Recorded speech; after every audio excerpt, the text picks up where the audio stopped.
Damn. Dude. Some accounts even claim that the game could reprogram the player's mind or cause hallucinations. Okay, and here's what you mentioned. Another eerie part of the legend involves mysterious men in black suits who would visit the arcades where Polybius was installed.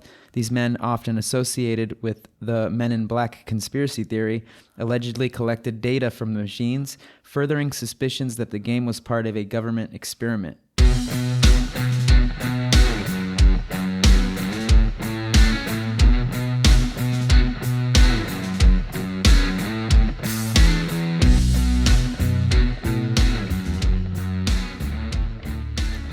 Welcome gamers, non-gamers, PvEers, PvPers, and even NPCs. This is the New Wave Gaming Podcast, and we don't discriminate.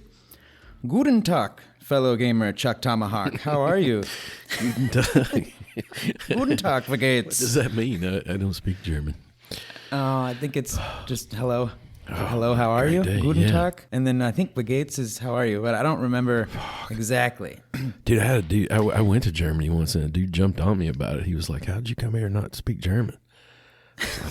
Okay. I'm a tourist. Yeah, I'm also not. You see, English has been whipping my ass already. I'm struggling as it is, brother. Let me look at your sites. Onward. Pass me one of those strong beers. No, hey, Yeah. What's up, man? How's it going down there?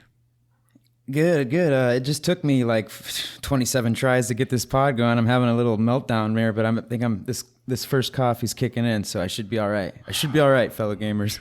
Hang in there, yeah. I'm barely hanging in, dude.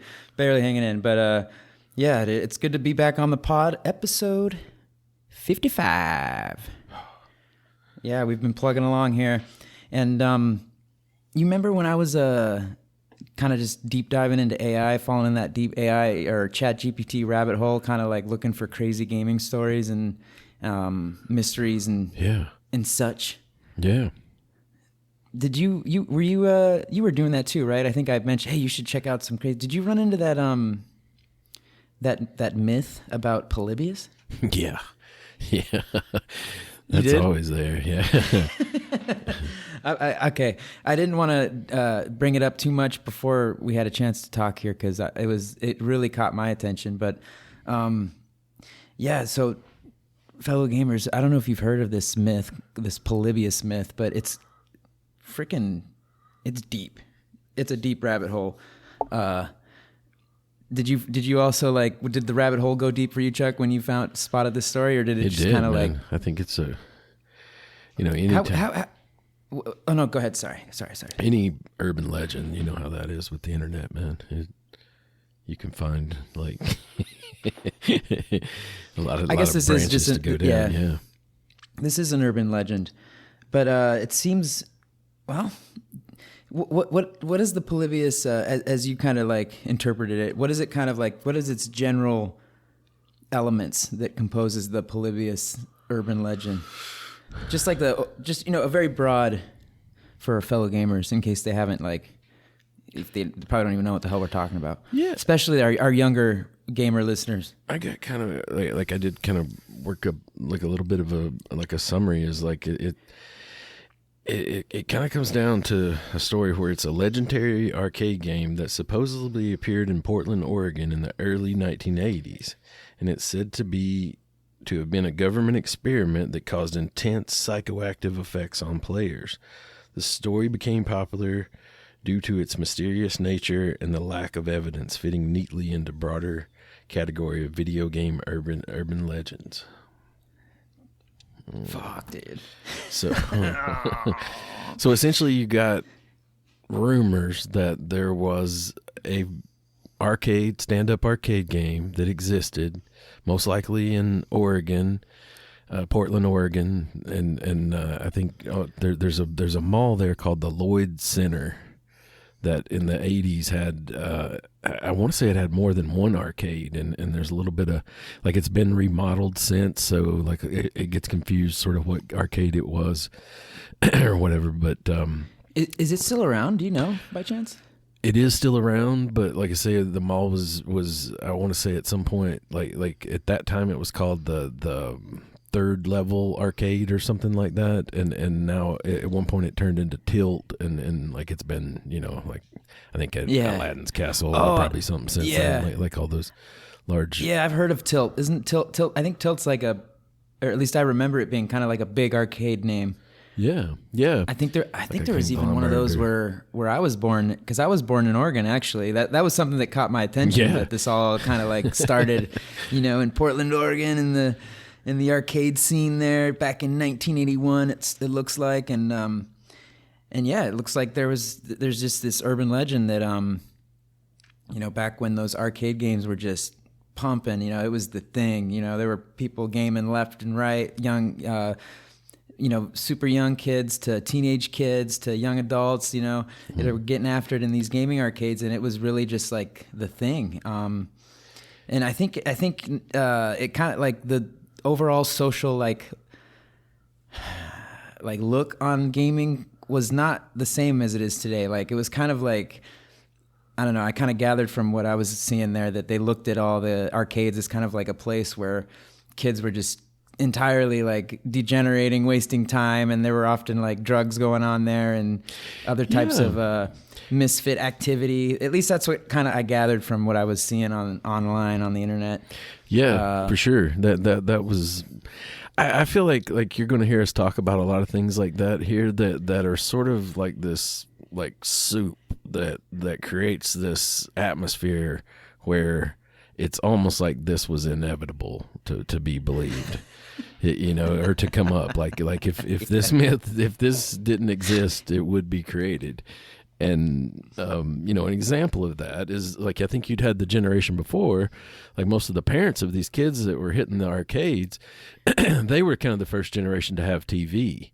And their parents said, you know, watching TV is going to run you. You know, they called it the boob tube, or you know, eventually, you know, people the idiot box, wasting their life away. You know, Elvis shot the fucking TV during that time. Like, you know, it changed society. Like there's no denying that. Like, and so, you know, I think they had a little glimpse of that, and they saw like how interactive this is. You know, like I think that TV, you know, was probably hitting 30 frames per second, and now you got this video game that's hitting 60. Like, you know, they're probably not even thinking of it in those kind of terms, but they can see there's some shit going on here that's going to have some lasting effects. And I think they thought it was going to lead to crime and, you know, just kind of melt your brain or something anyway.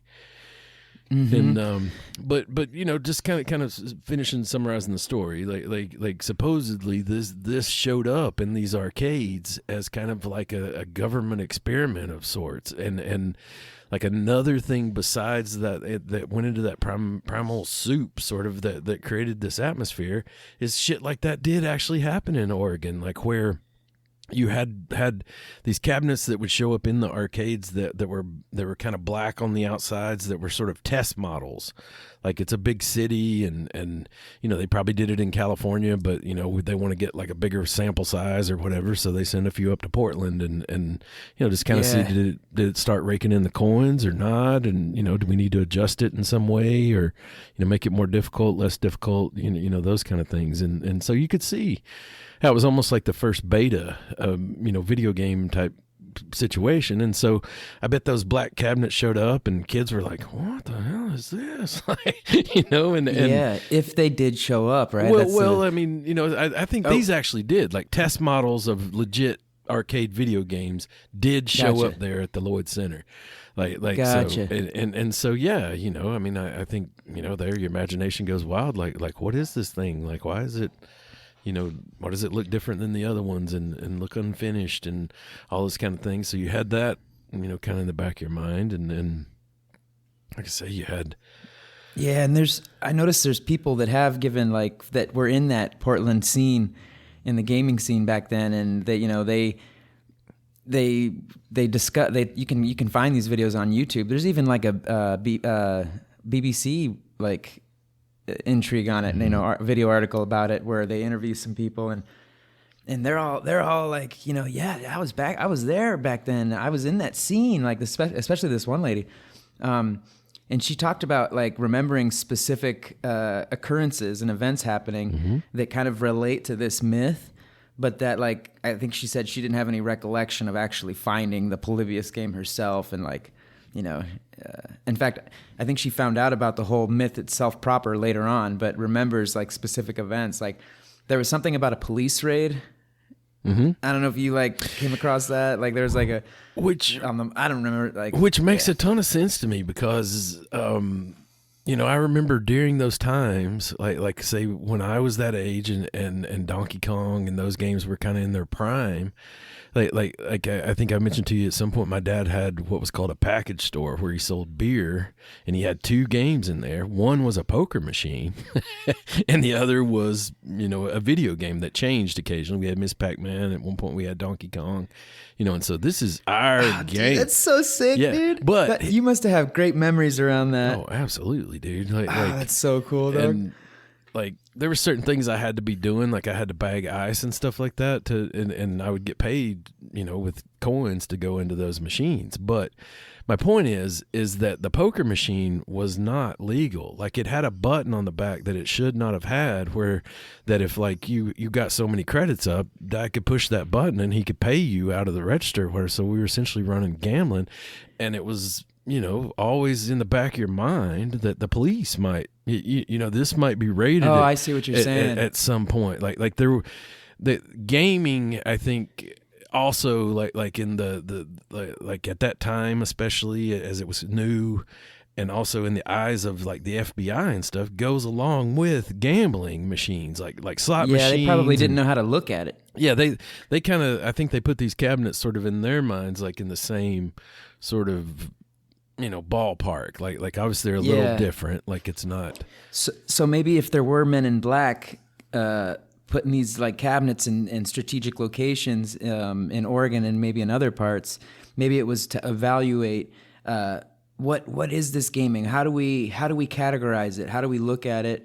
How do we I don't know.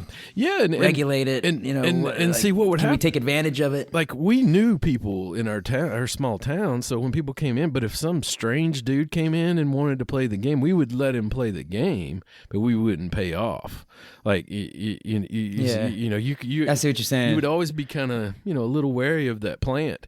And eventually they got even tougher on these machines, and like they would make it so that it was illegal to have that button, and they would make the response to that was to make it so that you tilted it, like you'd kind of pick the machine up and hold it like kind of just a couple inches off the ground, and it would zero it out like that. And oh, that's funny. Yeah, because you end up in this situation like when they've won up, you know, all that money, like you've kind of got to end the game, like and you know, it's sort of illegal for it to have that technology in it, but they put it in there in secret ways or whatever. So yeah, you know, it wouldn't be uncommon, I don't think, like.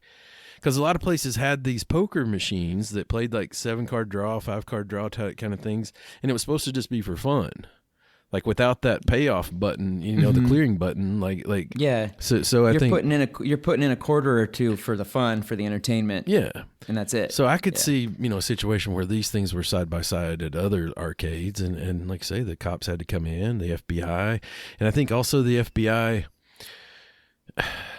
You know, I like at the beginning of, I forget exactly where it got into the video game world, but kind of like when we used to rent a VHS tape, and it would kind of have that FBI symbol at the beginning and say, oh my God, dude, you just brought freaking flashbacks. Yeah. You know, piracy is wrong. Oh, yeah. like essentially. It'd be the very first thing that came up before before anything. At some point. It'd be a big blue screen and then a FBI badge. During this same time, they had a campaign that was aimed like at anti-drug that had that same symbol on it, and it showed up at the beginning of some video games. And I don't know if it was only on cartridges or on like cabinet type arcades. It doesn't make as much sense for it to be at the cabinets, but I think it was. And they had this campaign that says like it was like winners never do drugs or something like that was like some slogan they had, like, you know, kind of video game winners, you know, as in. I remember Just Say No. Yeah, this is almost like a precursor to that, like to the Nancy Reagan campaign. Gotcha. Well, you know, something that kind of like when I was reading into this and like seeing like some videos and stuff, my mind immediately shot to MK Ultra. and just like Cold War espionage type stuff. You know, I love that stuff. It's all fascinating to me. But I think MK Ultra was way before 1981. It's still, yeah, you know, and if you don't, I mean, I'm sure listeners, you fellow gamers, you've heard of the MK Ultra program, but basically, I think it was like, I'm gonna boggle this up, but you know, they were just doing like basically mind control experiments using like LSD and other types of drugs to see like how they could influence like battle people. Yeah. And they took advantage. I guess they used like a lot of like people that were in dire circumstances to experiment on with these things. But anyway, so my mind, I kind of like related to that, and I'm thinking, okay, well, it's not the same like decade, but it's definitely still within the, you know, the intense Cold War espionage, manipulation, and you know, that whole era of time back then, which was you know, before I was born. In fact, I was born in '87, and I think the Cold War ended proper in 1991, I think, or 1990 when the Berlin Wall went down or something like that. It's kind of like when it, you know, ended. So. You know, so when I was a little kid growing up and everything, this stuff was still kind of like, you know, the fog was still there, if you will. So I kind of thought about that and just thinking like, oh man, that'd be crazy. Could you imagine being like a youngster, dude? I mean, well, this is kind of like back when you were, how old were you in 1981? 10. Yeah, dude, this is like, imagine like a young Bart Tomahawk. Simpson age, you're like cooking. Yeah, dude, a young ChukTomahawk, Bart Simpson in there. Just, you know, rolling in with your skateboard or whatever you were cruising around on. Your friends are there. You got a decent amount of quarters, you know, whatever mom could hook you up with before heading to school that day or whatever. And, you know, I mean, before you go home, you're going to head to the arcade, and, you know, your friends are going to be there, and you roll in, and, you know, all the classics are there. There's like the pizza's over there on the other end. There might be a food court because it's a mall or whatever. And man, those are such great times. But you get in there, there's a new game over in the corner. Kind of obscure off to the side, but it's also got other boxes by it. Might be those arcade boxes that, you know, you never really play those games because, you know, that's not where the cool kids are hanging out. Just kind of over there in the corner, but there's this new one with nothing marked on it. Maybe just the marquee on the top that says Polybius. Nothing else. No other insignia, signs, markings, you know, just a little place to put the quarter. Would it draw you in? Would you play it, Chuck? Would that have lured you in? I feel like the closest I feel like the answer is yes, for sure. Like you know, I had when I went to our local arcade, I had my favorites, but I would try, you know, anything new for sure. But when they describe what this game supposedly looked like, it immediately made me think of Tempest, and I heard like the graphics in Tempest get called something called vector graphics, which I don't know exactly what all that entails or whatever, but that's kind of what this game sounds like. And so to me, it would be no different than the first time I saw Tempest. Like I saw it and was like, it made that crazy noise, and it had a weird controller. Like it had a dial that you turned to kind of, you know, manipulate your on-screen avatar there, and it was a ton of geometric shapes and everything. And I think, like, you know, to follow this thought experiment through, like yes, I would definitely try it. But I think the next question to ask is, what if I got home and things started getting weird? Like, you know, because part of the story with this, not only is that this happened, is that people had adverse effects. Like they either became addicted to playing it, they started having, like, you know, freak out things going on, and I heard night terrors. Like, yeah, I actually I jotted down some notes on that. If I may, real quick, I want to read a quick. It says here that the game was said to be highly addictive, with players forming lines to play it. However, it wasn't just the game's addictive nature that made it infamous. It supposedly had strange and disturbing effects on players. People who played Polybius reported experiencing a range of symptoms, including nausea, nightmares, seizures, amnesia, insomnia, and even suicidal tendencies. Damn. Dude. Some accounts even claim that the game could reprogram the player's mind or cause hallucinations. Okay, and here's what you mentioned. Another eerie part of the legend involves mysterious men in black suits who would visit the arcades where Polybius was installed. These men, often associated with the Men in Black conspiracy theory, allegedly collected data from the machines, furthering suspicions that the game was part of a government experiment. So, like I say, if I tried that new game and I got home and shit started getting weird, and I I didn't read nightmares, I read night terrors, and that hit a special place with me because I had a friend, dude, that had night terrors. And have you ever experienced this with someone? I don't mean nightmares. We've all had nightmares, like you had a bad dream or whatever, but night terrors are a whole different deal. Like, at one point I was on a fire assignment in Oregon, same state, like Eastern Oregon there in LaGrange, and we were staying in this house that the state of Oregon owns, like to be there for fires, and kind of meeting these guys. I'd met them before, but I had never like spent time on the road with them or whatever, and the one guy, like, kind of meet, and he's like, I'm like, oh yeah, you work over on, such and such forest, and, good to meet, man. He's like, well, I should let you know one thing, like, if you don't mind, I'm going to take this bedroom by myself over here, and, we're all kind of figuring out what rooms are in, and he's like, I have night terrors.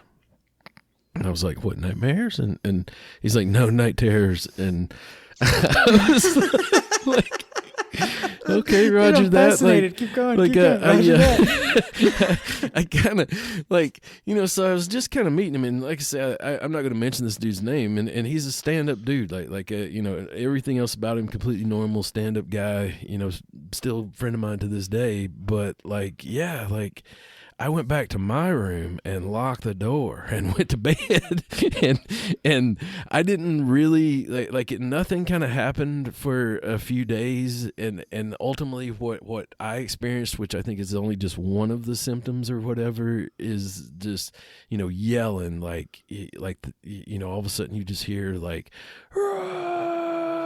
like just some guy like someone's being assaulted kind of scream. So is this what happened? Yeah, dude, he did this at night. Like he would be like up screaming around and shit, and like, supposedly would get it like I didn't experience because I just locked my door and went to bed. Like I mean, we were working like crazy hours and just had like 8 hours of time off. We basically working like 16 hours and had 8 hours till we had to be back at work. So like, I just didn't have that time to deal with it. But yeah, part of that time he was up, night terroring around terrorizing his room, and they're unconsolable, dude. Like apparently you come up on them. I didn't try this. I just, like I said, I was trying to get my sleep. I put some headphones on and went to bed, and was like, good luck with that. But like he had night terrors, and like I say, if this happened to me from this fucking video game, like no way, dude. I'd damn. Because and imagine that addictive part too, like kicking in, like you I'd be back home, no money, like you already spent all your money, like you got a roll of quarters, like you paid like $10 worth of quarters out of that, and it's gone, and now like all of a sudden you're like, God, I gotta get back up there, and dude, I just feel like, if I had been around back then, I'm trying to like visualize, because I did get to enjoy the arcade era, and not that there's not any arcades anymore, but there was a whole different scene back then, man. It was going to the arcade. I think we've talked about this in many of episodes, but going to the arcade back then was just such an amazing experience. Always, it's always a fun experience to go to the arcade, but like, I have to be honest with myself. If I was at an arcade, I was very visual. The games that would pull me in were the ones that were the most visually attractive. Just making lots of lights and granted, but when I was in the arcades, it wasn't 1981, so I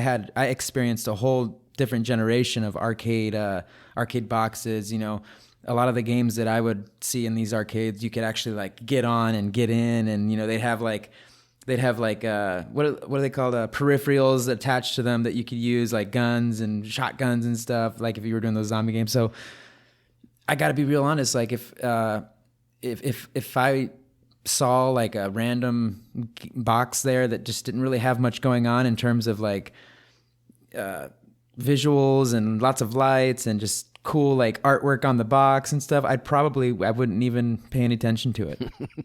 I got to be, honest. But then I have to say, well, what if I was a youngster back in 1981, and these, that I have to consider that as well. And in that sense, maybe it would draw my attention. It really depends.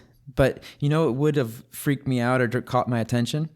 Would have been seeing like some random group of gentlemen in black suits creeping around an arcade. That would definitely have caught my attention back then. Yeah. Well, and a lot of things are out of your control, man. I mean, maybe you went there to play Frogger, but there's already like, that Asian kid's over there on it wearing it up. Like, and like, yeah, he's going to be there. You're not going to beat him. You watch him for a while and like, you're like, well, shit, maybe I'll play something else. And like, you're kicking the ground, looking around. Like, Polybius, huh? Okay, what's this? This looks like, I could see me, just, there wasn't that many choices. And a lot of times the favorite games would be all, clouded up or something, or, there was a line, or some guy already had his quarter up there, like he was next or something, waiting, like he was waiting on a pool table or something. You're like, well, It seems like there's just not a lot of evidence out there to support that this, ever pushed it from urban legend status to potential real history. I would agree. I think, if I get into like, did this exist or not? Like I think we've already pointed out, there was sort of an atmosphere. You had people worried that some shit like this might happen. You had some events occurring legitimately, that would have fueled the fire. And then comes along the internet, and you have people that could sort of benefit from a story like this. And I think, like, get some clout. Yeah, just drive traffic somewhere. I think ultimately, like there's some videos out there that really do, kind of search this. You can go back and look through these Google archives where you can actually look at the internet as it was different time periods, not just what's there today, and kind of go through these old,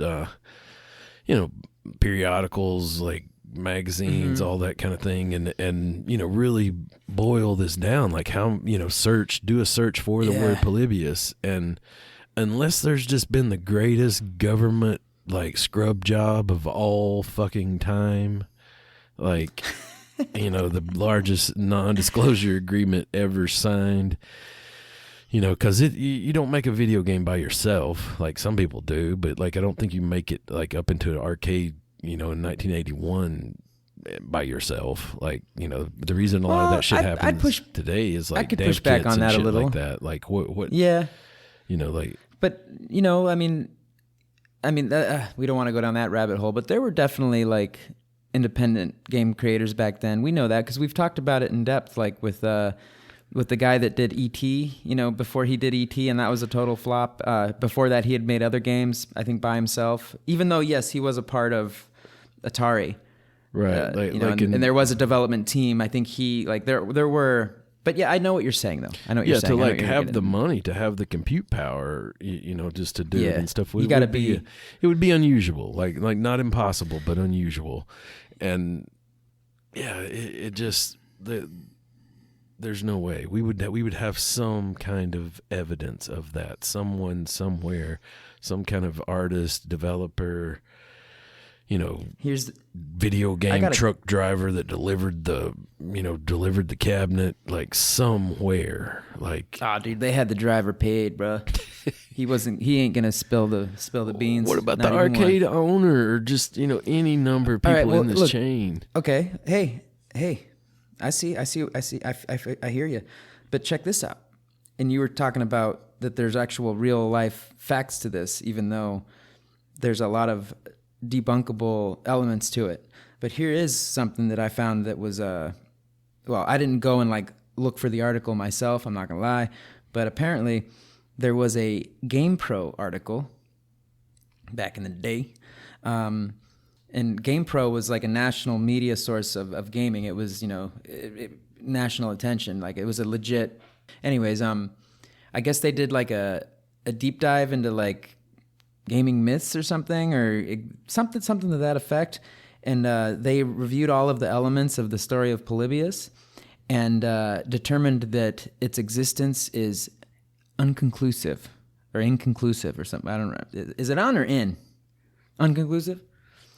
Anyways, they could not conclude in favor or negatively, like, deny that it ever existed. So when they made that determination, that kind of brought it kind of bolstered its urban legend status and fueled the flames, if you will, because for GamePro to be like, oh yeah, you know what? We actually couldn't really figure this one out. Yeah. Yeah. I saw some information like there was a guy that kind of was involved with this website called coinop.org that sent that tip to GamePro. And and it drove traffic to his website. And I see what you're saying.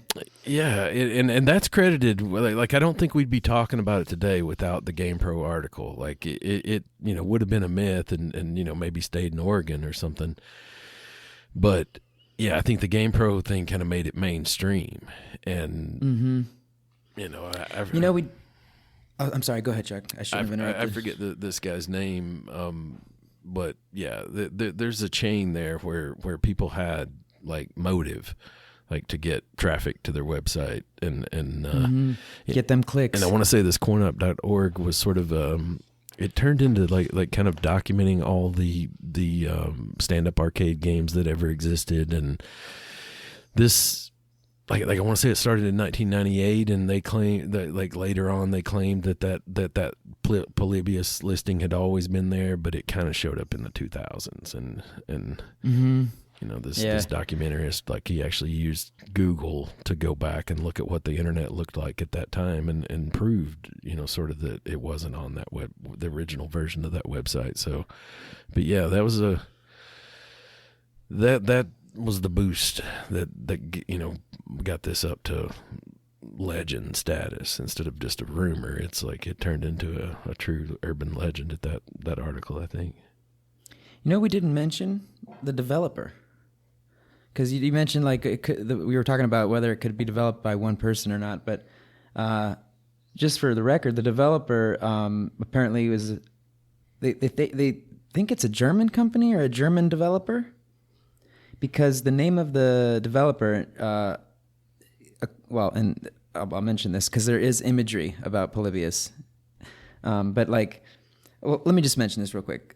If you look on the internet out there's one particular image that everyone kind of can agree on being related to the Polybius game, and then that is the main title menu, where basically, as if you were turning on the game, it pops up and it says, Polybius, and then it says copyright 1981, I think, and then the name of the developer, which is hopefully I'm pronouncing this right, Sinneslotion, or something to that effect. And it's a German word roughly translating to sensory deletion. The game, So that's interesting. Sensory deletion. What is it again? By the way, Polybius. Sinneslotion. Sinneslotion. Sinnesloschen.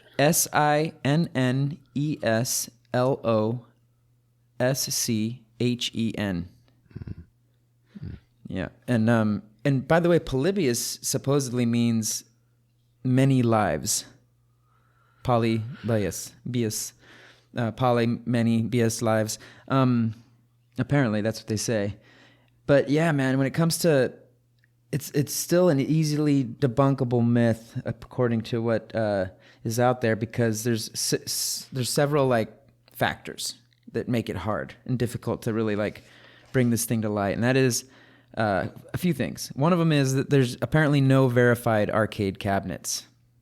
I've been calling them boxes mistakenly. I've been meaning to say cabinets. Mm-hmm. There are no verified accounts or physical evidence of a Polybius arcade cabinet Despite the detailed reports and the game's alleged popularity, no one has ever found an actual machine. Another point of mystery where people are trying to debunk this thing is regarding the developer. The company Sinislotion appears to be fictional. There are no records of this company existing, and the name itself seems to be an intentional play on words to evoke the sinister nature of the game. Another point that people are getting at is the timing and the context. The early 1980s saw a lot of concern over the effects of video games on young people. Incidents like the video game crash of 1983 and concerns about violent games may have fueled the imagination and fears that led to the creation of the Polybius myth. That's kind of what you were touching on. Mm-hmm. And also I've seen criticism that that even that title screen, like based on the ROM capabilities and RAM capabilities at the time, just wouldn't have happened. Like you wouldn't have dedicated that much like later on in the 80s, like games did end up having big start screens like that, but at that time they didn't. And I want to say every time they show like there are occasions like you see this picture of a cabinet, but it I think it kind of matches the Namco. I think it's very. I remember seeing that. You're right. And it the has fonts, a similar cut. The fonts on the title screen are also like there's a company called Williams that I think made Defender and a few other games. It's their font. Yeah. Another. Oh, go ahead. And why is it the title screen? Like if you had the ability to have gotten the title screen, like why would you not make a short video of some gameplay, or Yeah, and it's challenging in terms of that gameplay factoid because that gameplay factor because there's a lot of developers out there that have since made like Polybius games like as tributes, and in fact, I don't remember the dude's name, but there is this guy that as an April Fool's, he made a file or like a downloadable file in such a way, and I don't know where he put it out, he or she, I don't know if it was a guy or a gal, but they put it out there in such a way that it made it seem like it could be the actual game, like he posted it in places and decorated it in a way that made it like one would think, oh my gosh, this might be the actual Polybius game. But I guess when you'd actually download it and run the exe, the exe file, like Miss Pac-Man or something. No, it'd take you in and it'd be like a cool like beginning intro. But when you'd actually and it'd show you the actual screen that we're talking about, the start screen that everyone kind of agrees is legit. But like once you actually hit start, it would like shut down the game or shut down the file, and then it would pull up this screen that says Happy April Fools or something like that. April Fools or so. And then there's actual other developers that have made games that they think it would have actually looked like, but you can all see that they're inspired by or a tribute to or based on our best interpretation of and stuff like that. Yeah. So well, and I tell you like another like from the kid side of how this myth also probably got some traction is that at the same time you had adults thinking like this is bad for you or whatever, I had a sense that it was good for me, and that if I think in some of the information I saw about, they bring up the movie The Last Starfighter, like that whole scenario of the movie of the Last Starfighter, like you basically got this kid that's like spending too much time at the arcade, but he's really freaking good at that game, and it turns out like in a whole nother part of the universe, like they've actually put this game out to find starfighters to he goes what? and becomes... That's a movie? Oh yeah, dude, you've never seen The Last Starfighter? Fuck no, dude. It pretty much takes it. This myth and runs with it as if like people from a whole nother planet have sent this game here to find starfighters, and there's this one kid that's the best at it, and his family's like you're a loser or whatever, and like he saves the fucking universe, dude. Like it's dang, dude. So we may have missed out on something. But I want to say like the as a kid, because I asked the question, like having been a government employee, like people think that the government somehow got together and was like, going to do this weird testing on kids, which would just be highly unethical. And also, like, I so many times, like, I would be dealing with the public, like as a Forest Service employee, and it seemed like they lost touch that I'm just a dude at work. Like, I don't wake up in the morning and be like, must enforce Forest Service agenda. Like, I'm going to do my best to like follow the rules or whatever. But at the end of the day, I'm just a dude at work that's, just trying to make it to 5 o'clock or whatever most of the time. Sometimes, you obviously had to take certain days seriously or whatever, but, just my average interaction with the public. So yeah, I think if I, first of all, like what agency, like CIA, FBI, like it just seems like even though like they probably can do some wild shit, like they can't do that kind of wild shit. Like, because, and I think like I saw someone point out that, like a lot of weird shit, like even today happens in Portland. Like, they believe like the FBI infiltrated the BLM movement there and a bunch of, like recent things like where, and I think a lot of super conservative people think like Portland's like, just this third world country or something going on with crime and shit, like also it's a... Did you ever hear about the Shanghai stories coming from Portland? No. About how they'd Shanghai people? Oh, dude. Check that out. Yeah, type in Portland, Oregon, Shanghai history, something like that. Check that out. Okay, yeah. And there was that show Portlandia, I think it's kind of like reinforced, just some of the more liberal, kind of thing goings on there. So, yeah, you could see, like just some ultra conservative, like, ill actor at the government, trying to take some kind of action there, maybe, like, but not really. I think it'd be more like not so much like a right or left thing, but probably just like a Cold War thing, because I don't know. I wasn't around really back then, but it just seemed like that was such a over-encompassing like thing that was in the conscience of the entire country. Yeah, you go through a few no matter where drills no at matter what school, like nuclear bomb drills, like get under the desk. Okay, dude, that's nuts. Act like that shit nothing's wrong. Used to go down.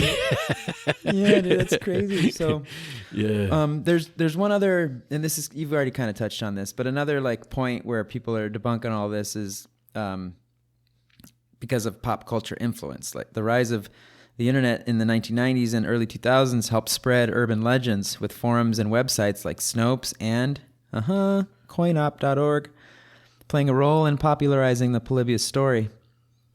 And then it says some believe the story may have originated as a hoax or a creepypasta. What's that? Creepypasta? It says it's a type of internet horror story. Anyways. But despite being debunked as a myth, Polybius has a significant cultural impact. It has appeared in various media, including TV shows like The Simpsons and Loki, documentaries. In The Simpsons and Loki, it's been in documentaries and even inspired real video games and fan projects attempting to recreate what Polybius might have been like, which is what I mentioned earlier. The story continues to be a popular topic among conspiracy theorists, gamers, and fans of urban legends and podcasters. Representing the intersection of video games, government conspiracies, and the power of the internet to create enduring myths. In summary, Polybius is a fascinating blend of fact, fiction, and fear, a legend that captures the imagination and serves a cautionary tale about the potential dark side of technology. Wah, wah, wah. Yeah, like what motivates somebody to, I mean, I guess we covered obviously to get traffic to his website back in those days, but it kind of blows my mind. For the same reasons, maybe for the same reasons we're here talking about it now. It's just, it's interesting. It's a crazy gaming story.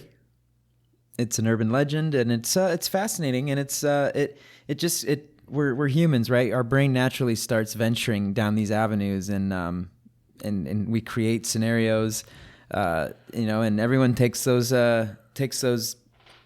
scenarios differently, more serious, less serious.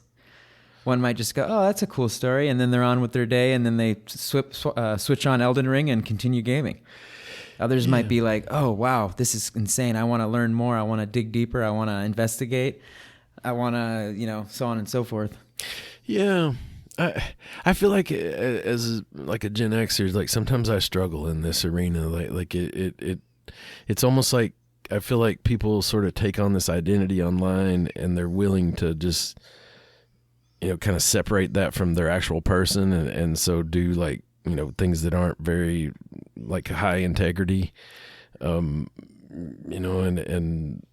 really not have and I seem to still assert like my normal identity with that. Like review bombing is an example of it. Like, like when everyone was mad at Helldivers, like I didn't go give a bad review because I liked the game. I mean, even though I didn't like what they did, over the PlayStation account, bullshit or whatever they did, like I'm not going to go lie, like, about how I felt about the game. Obviously I liked it, so I'm not going to, give it a negative review on Steam just as some tool, because that's my integrity. Like, you're a solid dude. Yeah.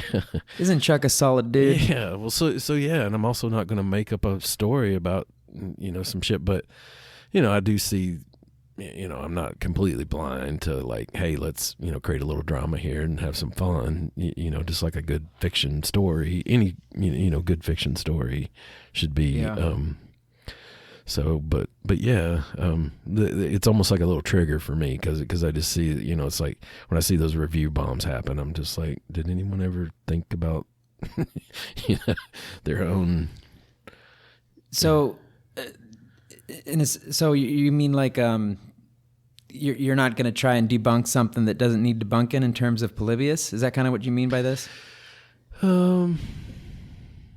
Yeah, I think I'm just trying to explore the mind of the person that created it. As far as debunking it, yeah, I'm going to jump. Oh, I see what you mean. Okay. On that. Yeah, I feel like I can. If there were a debate, and I got to pick my side, I'd be on team urban legend, like not team this really exists.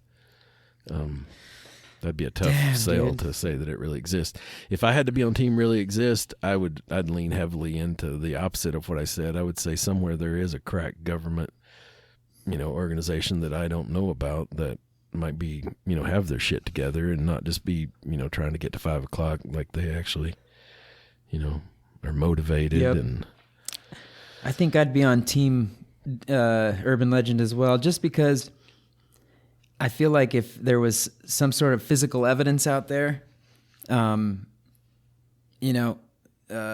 has that physical evidence, they're not going to be on the planet forever.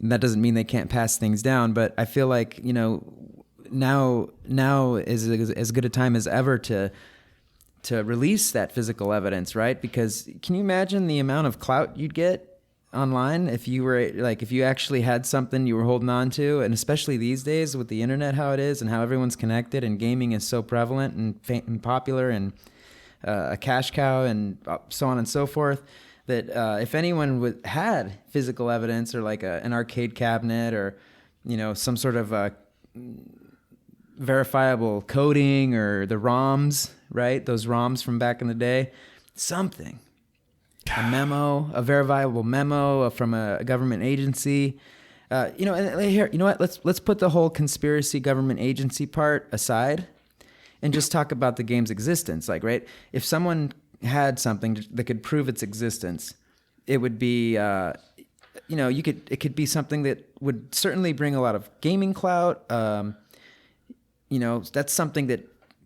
They could almost possibly be monetized, interviews, some, low-key fame, perhaps, maybe it would be a real game changer for that person. And we're humans. We like that stuff. Not everyone wants attention, but, for the most part, I could see how your average human would be very well inclined to release that evidence and reap the, reap the rewards that come with it. And that since nobody's done that since, if we're looking at it from the very beginning, since 1981, if we're looking at it since when this started to become known and popular and people started becoming aware of it, that was in the early 2000s. By now, 20, 30 years later, 20, 30, 40 years later, no one's produced anything confirmable. So, yeah. Because of that, I'm also on team urban legend, even though I got to admit, it would be super cool if something arose.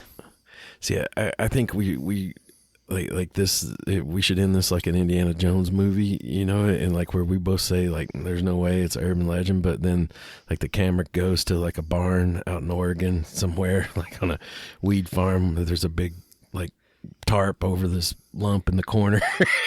Yeah, and then the camera kind of pans over to the side, and you can kind of see where the tarp has a little bit of an opening, and you can see there's a little bit of mist because it's in Oregon, right? And great weather, and then all you can see is like the letters of the side, bright neon pink, and all you can see is like the last bit. Polybius. Yeah, some antique collector, didn't just think, just got it, forgot it, or some shit. Yeah, you approach them. Oh, someone left this here back in about must have been about 86 when they left this here. Yeah, I said it was pretty rare. I didn't know what to do with that, but my kids wouldn't let me get rid of it. Tarped it up. That's what we do here. Tarp it up.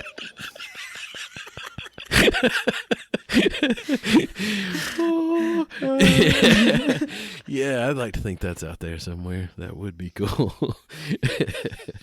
It's possible. Some guy that used to work for the government, he's retired. He's just sitting there. Old dusty cabinet sitting there. Yeah, just not thinking about it like we are, It's like, it's just sitting there. Yeah. It's possible. That's how those always end. It's how those always end. Well, hey, it's actually perfect timing for us to wrap up this mystery for today. Well, shoot, Chuck, do you have any final thoughts on this one? Yeah, I think like ultimately, as I sort of absorbed it all, like I don't, maybe dwell too hard on, what exactly is there. And I think like what makes like conspiracy theory type stuff like this so tasty, and the psychology behind it, I don't have a lot of like answers to that, but I know it's intriguing. Like I just watched an hour-long documentary about it. Hell yeah. Like where you're that's a good one. Yeah. Yeah, so I hope, I just hope we inspire people to dig a little deeper. I know we didn't go super deep dive, but there's more information out there. Like, and, you pointed out, like, even the BBC, like, it's gone sort of worldwide at this point. You got the German connection and, Guten Tag. All those things. That's kind of why I opened with Guten Tag. Yeah. Well, awesome. On that note, fellow gamers, if you've got any like intel on the Polybius story, definitely hit us up. You can email us at ovoxandchuk@gmail.com. That's ovoxandchuk@gmail.com. And yeah, we'll definitely check that out. And we definitely invite you to check out more on the Polybius urban legend. There's a ton of resources on YouTube. There's really great like videos and little mini documentaries on YouTube. And there's plenty of resources on the, that you can, articles and such that you can find. If you enjoyed this episode, definitely, give us a like or a review or however your podcast platforms, whatever they offer. It helps us a bunch and it gets us out to more listeners. Definitely share us with your fellow gamers if, they're into podcasts and gaming, of course. And we'd super appreciate that. And, yeah, if you can give us a review somewhere, that would be a killer too. We'll read it out on the pod and shout you out. And I guess, Chuck, we'll call it here. And thank you, man, for your time. Thank you, fellow gamers. And I'm just going to close this by saying, it's possible.